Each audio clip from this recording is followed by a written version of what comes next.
Mr. Carney and his amazing fiscal outlook. Remember this guy, that banker? He's going to fix all our economic problems. Yeah, he was the same guy that was giving Justin Trudeau financial advice for the last 10 years. How's your groceries? How's your housing? How are your taxes? Does life feel more affordable? Ooh, what's that number there? What's that deficit number? 78 billion. Wow-wee! You sure blew that promised 43 billion. No, then it was 60 billion. Wow. Anyway, that works out to about $5,400 per household. But let's really break it down, because what's these numbers we speak of? 78 billion. Bear with me, we're going to have a little financial lesson.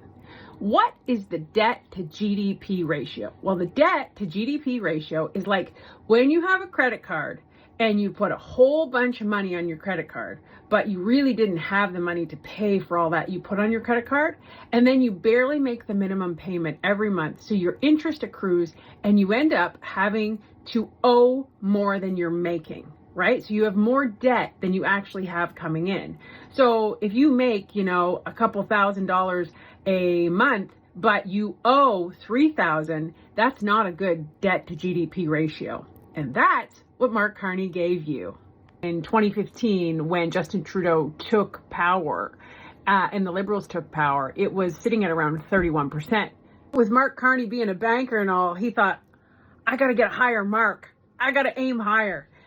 Just for the record, higher's bad. Higher's not good. So now we're sitting at around 43%. Yay, Banker Mark.